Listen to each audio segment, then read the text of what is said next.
ಜನ್ಮಾದ್ಯಸ್ಯ ಯತೋನ್ಮಯಾದಿತರತಶ್ಚಾರ್ಥೇಷು ವಿಘ್ನಸ್ವರಾಟ್ ತೇನೇ ಬ್ರಹ್ಮ ಹೃದಯ ಆದಿಕವಯೇ ಮುಹ್ಯಂತಿ ಯತ್ಸೂರಯಃ ತೇಜೋ ವಾರಿಮೃದಾಂ ಯಥಾ ವಿನಿಮಯೋ ಯತ್ರ ತ್ರಿಸರ್ಗೋ ಮೃಷಾ ಧಾಮ್ನಾ ಸ್ವೇನ ಸದಾ ನಿರಸ್ತಕುಹಕಂ ಸತ್ಯಂ ಪರಂ ಧೀಮಹಿ.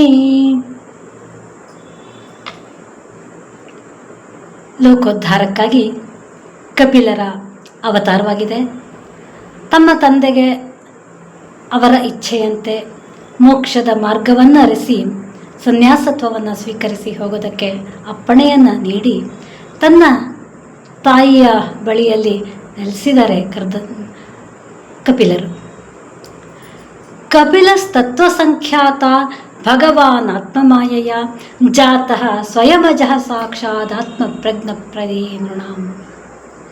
ಭಗವಂತನಾದಂತಹ ನಾರಾಯಣ ಸ್ವಯಂ ಪರಮ ಪುರುಷ. ಆತ ಜನ್ಮರಹಿತನಾಗಿದ್ದರು. ಲೋಕದ ಜನರಿಗೆ ಆತ್ಮಜ್ಞಾನವನ್ನು ಉಪದೇಶ ಮಾಡೋದಕ್ಕಾಗಿ ತನ್ನ ಮಾಯೆಯಿಂದ ತತ್ವಗಳನ್ನು ನಿರ್ಣಯಿಸುವಂತಹ ಸಾಂಖ್ಯ ದರ್ಶನ ಪ್ರವರ್ತಕರಾದಂತಹ ಕಪಿಲ ಮುನಿಗಳ ರೂಪದಲ್ಲಿ ಅವತರಿಸಿದಾನೆ ಭಗವಂತ ಅವತರಿಸೋದೇ ಭಕ್ತರ ಉದ್ಧಾರಕ್ಕಾಗಿ. ಪರಮಾತ್ಮ ಯಾವುದೇ ರೂಪ ಗುಣಗಳಿಗೆ ಬಂಧಿತನಾಗಿಲ್ಲದೆ ಇದ್ದರೂ ಭಕ್ತರನ್ನು ಅನುಗ್ರಹಿಸೋಕ್ಕಾಗಿ ನಾನಾ ರೂಪಗಳನ್ನು ಆತ ತಲ್ತಾನೆ. ಪಿತರಿ ಪ್ರಸ್ಥಿತೇರಣ್ಯಂ ಮಾತು ಪ್ರಿಯಚಿಕೀರ್ಷಯ ತಸ್ಮಿನ್ ಬಿಂದು ಸರ್ವತ್ವಾತ್ಸಿ ಭಗವಾನ್ ಕಪಿಲಕ್ಕಿಲ. ತಂದೆ ಅರಣ್ಯಕ್ಕೆ ತೆರಳಿದ ನಂತರ ತನ್ನ ತಾಯಿಗೆ ಪ್ರೀತಿಯನ್ನು ಉಂಟು ಮಾಡೋದಕ್ಕಾಗಿ ಕಪಿಲರು ಆ ಬಿಂದು ಸರೋವರ ತೀರ್ಥಕ್ಷೇತ್ರದಲ್ಲಿ ನೆಲೆಸಿದ್ರು. ಕರ್ಮಾತೀತರು ಆ ಕಪಿಲರು. ಒಮ್ಮೆ ಸುಖಾಸೀನರಾಗಿದ್ದಾರೆ. ಆಗ ದೇವಹೂತಿಗೆ ಹಿಂದೆ ಬ್ರಹ್ಮದೇವ ತನಗೆ ಹೇಳಿದ ಮಾತುಗಳೆಲ್ಲ ನೆನಪು ಬಂತು. ಹಾಗಾಗಿ ಅದನ್ನು ಸ್ಮರಿಸ್ಕೊಂಡು ಸಾಕ್ಷಾತ್ ಪರಮಪುರುಷನೇ ತನಗೆ ಉಪದೇಶ ಮಾಡೋದಕ್ಕಾಗಿ ತನ್ನ ಪುತ್ರನಾಗಿ ಅವತರಿಸಿದಾನೆ ಅನ್ನೋದನ್ನು ತಿಳ್ಕೊಂಡು ಆ ಪುತ್ರನ ಬಳಿ ಬಂದು ಮಾತನಾಡೋದಕ್ಕೆ ಪ್ರಾರಂಭ ಮಾಡ್ತಾಳೆ. ನಿರ್ವಿಣ್ಣ ನಿತರಾಂ ಭೂಮನ್ ನಸದಿಂದ್ರಿಯ ದರ್ಶನಾತ್ ಏನ ಸಂಭಾವ್ಯಮಾನೇನ ಪ್ರಪನ್ನಾಂಧಂ ತಮ ಪ್ರಭು. ಹೇ ಪ್ರಭು, ಈ ದುಷ್ಟ ಇಂದ್ರಿಯಗಳ ವಿಷಯ ಲಾಲಸೆಯಿಂದ ನಾನು ತುಂಬ ದುಃಖಿತಳಾಗಿದ್ದೀನಿ.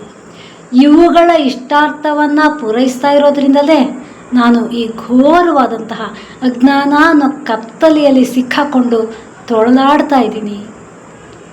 ಕಾಲ ಹೀಗೆ ಕಳೆದೋಯ್ತು. ಈಗ ನನಗೆ ಪಶ್ಚಾತ್ತಾಪ ಆಗ್ತಾ ಇದೆ.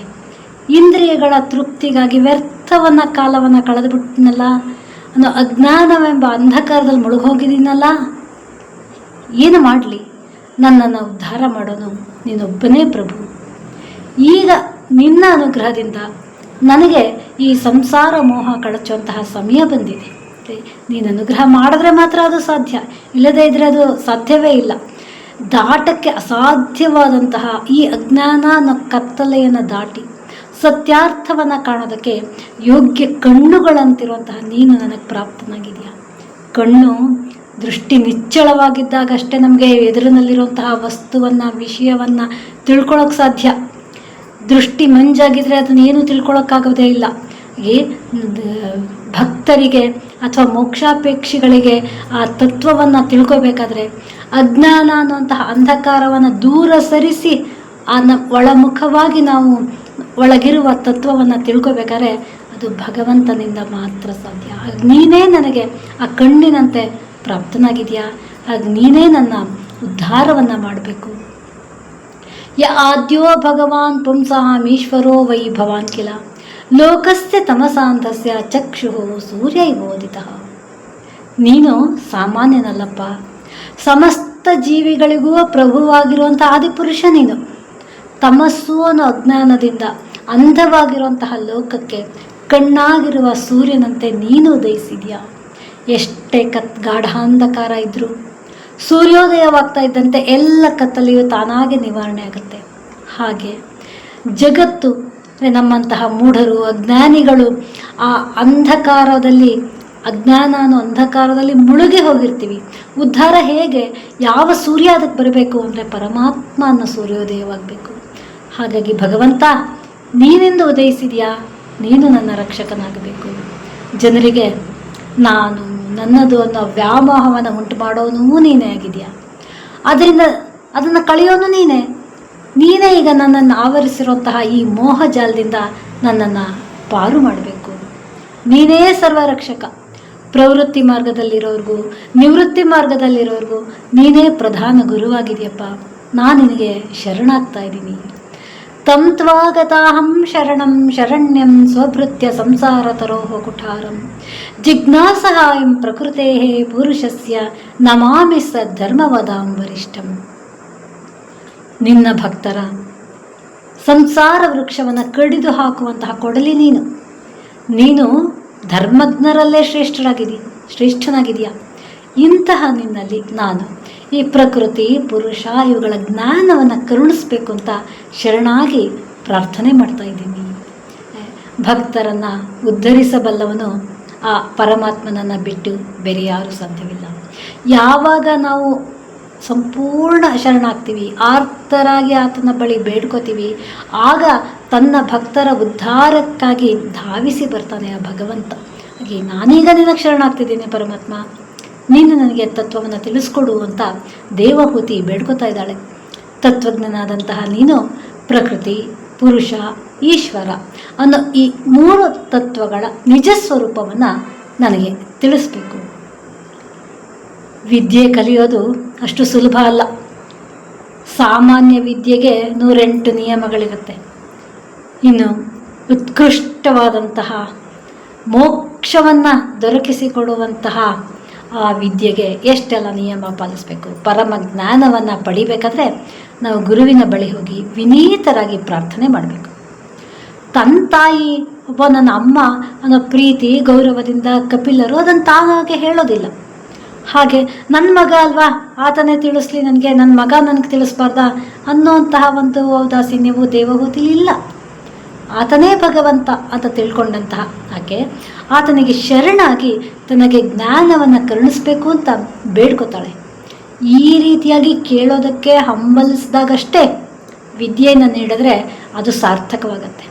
ಇಲ್ಲದೆ ಹೋದರೆ ಯಾರಿಗೆ ಅವಶ್ಯಕತೆ ಇಲ್ವೋ, ಅಂದರೆ ಯಾರು ಅದನ್ನು ಪ್ರಾರ್ಥಿಸೋದಿಲ್ವೋ, ಯಾರಿಗೆ ಅದರ ಮಹತ್ವವೇ ಗೊತ್ತಿಲ್ವೋ ಅಂಥವರಿಗೆ ನೀಡಿದ್ರೆ ಅದು ನಿಷ್ಪ್ರಯೋಜನವಾಗತ್ತೆ.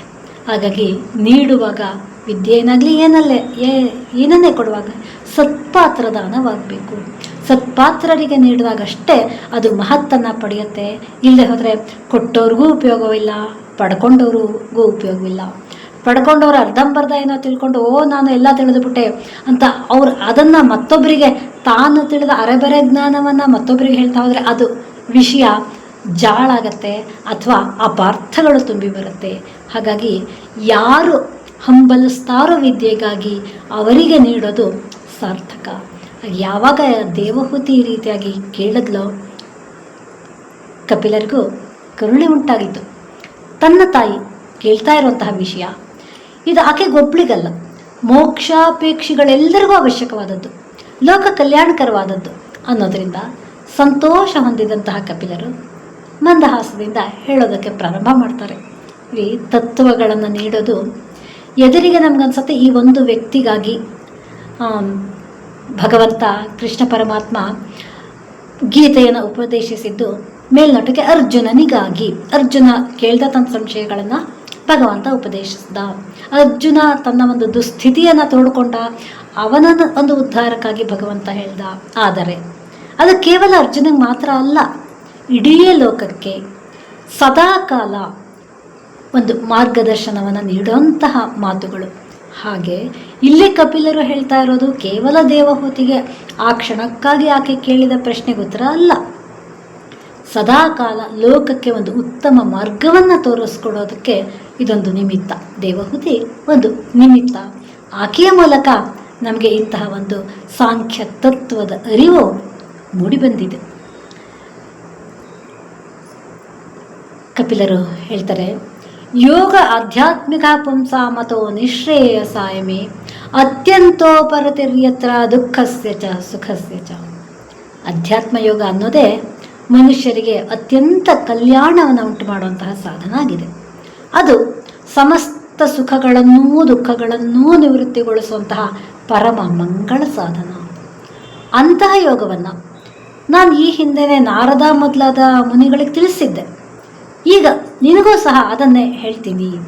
ಇದೇನು ಹೊಸದಾಗಿ ಈಗಷ್ಟೇ ಹೇಳ್ತಾ ಇರೋದಲ್ಲ, ಹಿಂದೆ ಬಹಳಷ್ಟು ಸಾರಿ ಹೇಳಾಗಿದೆ. ಆದರೆ ತತ್ವ ಎಷ್ಟು ಗಹನವಾದದ್ದು ಅಂದರೆ ಒಂದು ಸತಿ ಹೇಳಿದ್ದು ಅಥವಾ ಒಂದು ಸತಿ ನಾವು ಕೇಳಿಸ್ಕೊಂಡಿದ್ದು ನಮ್ಮ ತಲೆಗೆ ಹೋಗೋದಿಲ್ಲ, ಅಂತರಂಗಕ್ಕೆ ಮುಟ್ಟೋದಿಲ್ಲ, ಮನಸ್ಸಿಗೆ ನಾಟೋದಿಲ್ಲ. ಹಾಗಾಗಿ ಅದನ್ನು ಪುನಃ ಪುನಃ ಕೇಳ್ತಾನೇ ಇರಬೇಕಾಗತ್ತೆ. ಮತ್ತೆ ಮತ್ತೆ ಜ್ಞಾನಿಗಳ ಮುಖಾಂತರ ಕೇಳಿದಾಗಷ್ಟೇ ಅದು ನಮ್ಮ ಮನಸ್ಸಿನಲ್ಲಿ ನೆಲೆ ನಿಲ್ಲೋದಕ್ಕೆ ಸಾಧ್ಯ. ಹಾಗಾಗಿ ಭಗವಂತ ಹಿಂದೆ ಎಷ್ಟೋ ಸತಿ ಹೇಳಿದ್ರು, ಈಗ ಪುನಃ ಅದನ್ನು ಮತ್ತಷ್ಟು ಸುಲಭ ರೀತಿಯಿಂದ ಹೇಳ್ತಾ ಇದ್ದಾನೆ. ಪ್ರಕೃತಿಗಿಂತಲೂ ಬೇರೆಯಾದಂತಹ ಆತ್ಮಸ್ವರೂಪವನ್ನು ವಿವೇಚಿಸಬಲ್ಲಂತಹ ಜ್ಞಾನಯೋಗನೇ ಮುಕ್ತಿಗೆ ಸೂಕ್ತವಾದದ್ದು. ಈ ಜ್ಞಾನಯೋಗ ಸಿದ್ಧಿಸಿದ್ರೆ ಶಬ್ದಾದಿ ವಿಷಯಗಳಿಂದ ಉಂಟಾಗುವಂತಹ ಸುಖ ದುಃಖ ಇವೆಲ್ಲವೂ ಸಹ ವಿಶೇಷವಾಗಿ ನಾಶವಾಗತ್ತೆ. ಚೇತಃ ಖಲ್ವಸ್ಯ ಬಂಧಾಯ ಮುಕ್ತಯೇ ಚಾತ್ಮನೋ ಮತಂ ಗುಣೇಶು ಸಕ್ತಂ ಬಂಧಾಯ ರತಂ ವಾ ವಂಸಿ ಮುಕ್ತಯೇ. ಈ ಜೀವಕ್ಕೆ ಬಂಧ ಮತ್ತು ಮೋಕ್ಷ ಈ ಎರಡೂ ಸಹ ಉಂಟಾಗೋದಕ್ಕೆ ಮನಸ್ಸೇ ಕಾರಣ. ಆ ಮನಸ್ಸು ವಿಷಯಗಳಲ್ಲಿ ಆಸಕ್ತವಾದರೆ ಬಂಧನಕ್ಕೆ ಕಾರಣ ಆಗುತ್ತೆ, ಪರಮಾತ್ಮನಲ್ಲಿ ಅನುರಕ್ತವಾದರೆ ಮೋಕ್ಷಕ್ಕೆ ಕಾರಣ ಆಗುತ್ತೆ.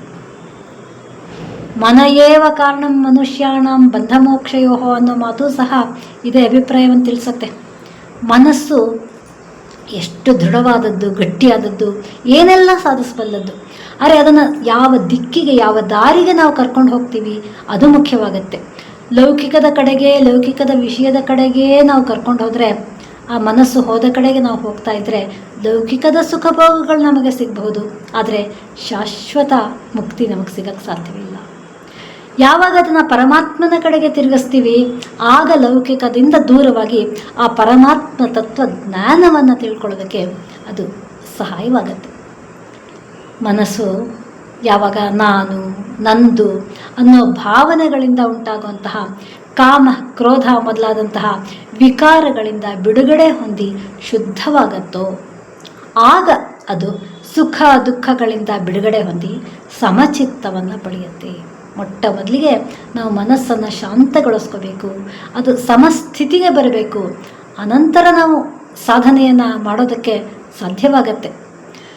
ತದಾ ಪುರುಷ ಆತ್ಮಾನಂ ಕೇವಲಂ ಪ್ರಕೃತಿ ಪರಂ ನಿರಂತರಂ ಸ್ವಯಂ ಜ್ಯೋತಿರಣಿಮಾನಮಖಂಡಿತಂ ಜ್ಞಾನವೈರಾಗ್ಯಯುಕ್ತೇನ ಭಕ್ತಿಯುಕ್ತೇನ ಚಾತ್ಮನ ಪರಿಪಶ್ಯತ್ಯುದಾಸೀನಂ ಪ್ರಕೃತಿಂ ಚ ಹತೋಜಸಾಂ. ಆಗ ಜೀವಕ್ಕೆ ತನ್ನ ಜ್ಞಾನ, ವೈರಾಗ್ಯ ಮತ್ತು ಭಕ್ತಿಗಳಿಂದ ಕೂಡಿದಂತಹ ಹೃದಯದಲ್ಲಿ ಆತ್ಮ ಪ್ರಕೃತಿಯಿಂದ ಅತಿರಿಕ್ತವಾಗಿ ಅದನ್ನು ಮೀರಿರೋದು, ಅದ್ವಿತೀಯವಾದದ್ದು, ಭೇದವೇ ಇಲ್ಲದೆ ಇರುವಂಥದ್ದು, ಸ್ವಯಂ ಪ್ರಕಾಶವುಳ್ಳದ್ದು, ಸೂಕ್ಷ್ಮವಾದದ್ದು, ಅಖಂಡವಾಗಿರೋದು, ಉದಾಸೀನವಾಗಿರೋದು ಅನ್ನೋ ಅರಿವು ಮೂಡಿ ಪ್ರಕೃತಿಯೂ ಸಹ ಶಕ್ತಿಹೀನವಾದದ್ದು ಅನ್ನೋ ಅನುಭವ ಆಗ ಉಂಟಾಗುತ್ತೆ. ಜೀವಾತ್ಮ ತನ್ನ ನಿಜ ಸ್ವರೂಪವನ್ನು ತಿಳ್ಕೊಳ್ದೆ ಹೊರ ಕವಚ ಆಗಿರುವಂತಹ ಈ ಶರೀರವನ್ನೇ ಆತ್ಮ ಅಂತ ಭಾವಿಸಿರೋದೇ ಅಹಂಕಾರ ಅಂತ ಅನ್ಸ್ಕೊಳ್ಳುತ್ತೆ. ತನಗೆ ಸಂಬಂಧನೇ ಪಡೆದೇ ಇರುವಂತಹ ವಸ್ತುವಿನಲ್ಲಿ ನಂದು ನಂದು ನಂದು ಅನ್ನೋಂತಹ ಅಭಿಮಾನ ಮಮಕಾರ ಅನಿಸುತ್ತೆ. ಈ ಅಹಂಕಾರ ಮಮಕಾರಗಳು ಎಲ್ಲಿವರೆಗೆ ಇರುತ್ತೋ ಅಲ್ಲಿವರೆಗೂ ಕಾಮ, ಕ್ರೋಧ ಮೊದಲಾದಂತಹ ಅರಿಷಡ್ ವರ್ಗಗಳು ಹೆಚ್ಚಾಗ್ತಾನೇ ಹೋಗ್ತಾ ಇರುತ್ತೆ. ಅವುಗಳಿಂದ ಪಾಪ, ಪುಣ್ಯ ಅನ್ನುವಂತಹ ಮಲಿನತೆಯು ನಮಗೆ ಅಂಟ್ಕೊಳ್ಳುತ್ತೆ. ಈ ಯಾವುದರ ಲೇಪವನ್ನೂ ಹೊಂದದೇ ಇದ್ದರೆ ಮನಸ್ಸು ಶುದ್ಧತೆಯನ್ನು ಹೊಂದುತ್ತೆ, ಶಾಂತತೆಯನ್ನು ಹೊಂದುತ್ತೆ. ಅಂತಹ ಮನಸ್ಸು ಯಾವಾಗ ಪರಿಶುದ್ಧವಾಗತ್ತೆ ಆಗ ಯಾವುದೇ ಸುಖ ದುಃಖ ಅದನ್ನು ಬಾಧಿಸೋದಿಲ್ಲ. ಇಂತಹ ಮನಸ್ಸನ್ನು ಹೊಂದಿದಂತಹ ಪುರುಷ ಜ್ಞಾನ, ವೈರಾಗ್ಯ, ಭಕ್ತಿ ಇವುಗಳನ್ನೆಲ್ಲ ಬಲಪಡಿಸ್ಕೊಂಡು ಇಂದ್ರಿಯ, ಮನಸ್ಸು, ಪ್ರಾಣಗಳಿಗಿಂತ ವಿಭಿನ್ನವಾದಂತಹ ಆತ್ಮಸ್ವರೂಪವನ್ನು ತಿಳ್ಕೊಳ್ಳೋದಕ್ಕೆ ಸಾಧ್ಯವಾಗುತ್ತೆ. ಮೊಟ್ಟ ಮೊದಲಿಗೆ ನಾವು ನಮ್ಮ ಮನಸ್ಸನ್ನು ದೃಢಗೊಳಿಸ್ಕೋಬೇಕು. ರೈತ ಬೆಳೆಯನ್ನು ಬೆಳಿಬೇಕಾದ್ರೆ ಮೊದಲು ಭೂಮಿಯನ್ನು ಆತ ಹದಗೊಳಿಸ್ಕೋಬೇಕಾಗತ್ತೆ. ನೆಲವನ್ನು ಅಗೆದು ಅದಕ್ಕೆ ನೀರು ಹಾಕಿ ಅದು ಮೃದುವಾಗಬೇಕು ಮಣ್ಣು. ಅನಂತರ ಅದರಲ್ಲಿ ಬೀಜವನ್ನು ಬಿತ್ತಿದ್ರೆ ಅದು ಸುಲಭವಾಗಿ ಮೊಳಕೆ ಹೊಡೆಯೋಕ್ಕೆ ಸಾಧ್ಯ. ಗಟ್ಟಿ ನೆಲದಲ್ಲಿ, ಒದ್ದೇ ಇಲ್ಲದೆ ಇರೋ ನೆಲದಲ್ಲಿ, ಬಿಸಿಲು ಸುಡ್ತಾ ಇರೋಂತಹ ರಣ ಬಿಸಿಲಿನಲ್ಲಿ ಬೀಜ ಹಾಕಿದ್ರೆ ಬೆಳೆಯಲ್ಲ. ಹೇಗೆ ಆತ ಮೊದಲು ಭೂಮಿಯನ್ನು ಸಿದ್ಧಪಡಿಸ್ಕೊತಾನೆ, ಹಾಗೆ ನಾವು ನಮ್ಮ ಮನಸ್ಸನ್ನು ಮೊದಲು ಸಿದ್ಧಪಡಿಸ್ಕೋಬೇಕು. ಅಡುಗೆ ಮಾಡಬೇಕಾದ್ರೆ ಮೊದಲು ಸಾಮಾನುಗಳೆಲ್ಲ ಇದೆಯಾ, ಪರಿಕರಗಳು ಇದೆಯಾ ಅಂತ ಗಮನಿಸ್ತೀವಿ. ಅನಂತರ ಅಡುಗೆ ಮಾಡೋಕ್ಕೆ ಶುರು ಮಾಡ್ತೀವಿ. ನೇರ ಒಲೆ ಹಚ್ಚಿ ಕುಕ್ಕರ್ ಇಟ್ಬಿಟ್ಟು ಆಮೇಲೆ ಅಯ್ಯೋ ಅಕ್ಕಿ ಇದೆಯಾ, ಅಕ್ಕಿನೇ ಇಲ್ವಲ್ಲ, ಅನ್ನ ಮಾಡೋದು ಹೇಗೆ ಅಂತ ಯೋಚಿಸಲ್ಲ. ಅಕ್ಕಿ ಇದೆಯಾ, ನೀರಿದೆಯಾ, ಅದಕ್ಕೆ ಏನೇನು ಸಾಂಬಾರ ಪದಾರ್ಥಗಳು ಇದೆಯಾ ಎಲ್ಲ ಹೊಂದಿಸ್ಕೊಂಡು ಅನಂತರ ಅಡುಗೆಗೆ ಪ್ರಾರಂಭ ಮಾಡೋದು. ಹೇಗೆ ಅದು ಸೂಕ್ತವಾಗತ್ತೋ, ಹೇಗೆ ಅದು ಸರಿಯಾದ ಮಾರ್ಗವೋ ಹಾಗೆ ನಾವು ತತ್ವಜ್ಞಾನವನ್ನು ತಿಳ್ಕೋಬೇಕಾದ್ರೆ, ನಾವು ಮುಕ್ತಿಯ ಕಡೆಗೆ ಸಾಗಬೇಕಾದ್ರೆ, ನಾವು ಅದ್ವಿತೀಯವಾದಂತಹ ಆ ದಿವ್ಯ ಆನಂದವನ್ನು ಅನುಭವಿಸಬೇಕಾದ್ರೆ, ನಾವು ಆ ಪರಮಾತ್ಮನಲ್ಲಿ ಲೀನವಾಗಬೇಕಾದ್ರೆ, ನಾವು ಪುನರ್ಜನ್ಮದ ಸುಳಿಯಿಂದ ಪಾರಾಗಬೇಕಾದ್ರೆ, ಮತ್ತೆ ನಾವು ಸಂಸಾರ ಬಂಧನಕ್ಕೆ ಸಿಕ್ಕಾಕ್ಕೊಳ್ಬಾರ್ದು ಅನ್ನೋದಾದರೆ ಮೊಟ್ಟ ಮೊದಲ ಭೂಮಿಗೆ ನಮ್ಮ ಮನಸ್ಸನ್ನು ನಾವು ಶುದ್ಧಗೊಳಿಸ್ಕೋಬೇಕು. ಮನಸ್ಸನ್ನು ಸಿದ್ಧತೆ ಮಾಡ್ಕೋಬೇಕು. ಹೇಗೆ ಅದು ಆತ್ಮಜ್ಞಾನವನ್ನು ಗ್ರಹಿಸಕ್ಕೆ ಮನಸ್ಸು ಸೂಕ್ತವಾಗಬೇಕು. ಮನಸ್ಸನ್ನು ಪಕ್ವಗೊಳಿಸ್ಕೋಬೇಕು. ಮನಸ್ಸು ಯಾವುದೇ ಲೌಕಿಕ ವಿಷಯದ ಕಡೆಗೆ ಆಕರ್ಷಿತವಾಗದಂತೆ ಅದನ್ನ ನಿರ್ಬಂಧಿಸಿ ಅದು ಪರಮಾತ್ಮನ ಕಡೆಗೇ ಹೋಗಬೇಕು. ಪರಮಾತ್ಮ ಚಿಂತನೆಯನ್ನೇ ಮಾಡಬೇಕು. ಈ ದೇಹದ ಚಿಂತನೆ, ಲೌಕಿಕದ ಚಿಂತನೆ, ಆಸೆ, ಅಧಿಕಾರ, ಅಂತಸ್ತು, ಹಣ ಇತ್ಯಾದಿ ವ್ಯಾಮೋಹಗಳಿಂದೆಲ್ಲ ಭಿನ್ನವಾಗಿ ದೂರವಾಗಿ ಕೇವಲ ಪರಮಾತ್ಮನನ್ನು ಕುರಿತಾದಂತಹ ಚಿಂತನೆ ಮಾಡುವ ಸ್ಥಿತಿಗೆ ಯಾವಾಗ ನಾವು ಮನಸ್ಸನ್ನು ತಂದ್ಕೋತೀವಿ, ಆಗ ಆ ಪರತತ್ವವನ್ನು ತಿಳ್ಕೊಳ್ಳೋದಕ್ಕೆ, ಪರತತ್ವ ನಮ್ಮೊಳಗೆ ನೆಲೆ ನಿಲ್ಲೋದಕ್ಕೆ ಅದು ಸುಲಭ ಉಪಾಯವಾಗತ್ತೆ. ಅಂತಹ ವ್ಯಕ್ತಿ ಸುಲಭವಾಗಿ ಪರಮಾತ್ಮನ ಕಡೆಗೆ ಸಾಗಬಹುದು. ಈಗ ನಮ್ಮ ಮನಸ್ಸನ್ನು ನಾವು ಮೊದಲು ಪರಿಶುದ್ಧಗೊಳಿಸ್ಕೊಳ್ಳೋಣ, ಮನಸ್ಸನ್ನು ನಿರ್ಮಲಗೊಳಿಸ್ಕೊಳ್ಳೋಣ, ಶಾಂತಗೊಳಿಸ್ಕೊಳ್ಳೋಣ, ಸಮಸ್ಥಿತಿಗೆ ಅದನ್ನು ಬರುವಂತೆ ಮಾಡಿ ಮುಂದೆ ಆ ಪರಮಾತ್ಮನ ದಿವ್ಯ ತತ್ವವನ್ನು ಅರಿಯುವ ಕಡೆಗೆ ನಾವು ಮುಂದೆ ಹೋಗೋಣ. ಮುಂದಿನ ಭಾಗವನ್ನು ಮುಂದೆ ಗಮನಿಸೋಣ. ಸರ್ವೇ ಭವಂತು ಸುಖಿನಃ, ಸರ್ವೇ ಸಂತು ನಿರಾಮಯಾಃ, ಸರ್ವೇ ಭದ್ರಾಣಿ ಪಶ್ಯಂತು, ಮಾ ಕಶ್ಚಿತ್ ದುಃಖಭಾಗ್ ಭವೇತ್. ಓಂ ಶಾಂತಿ ಶಾಂತಿ ಶಾಂತಿ.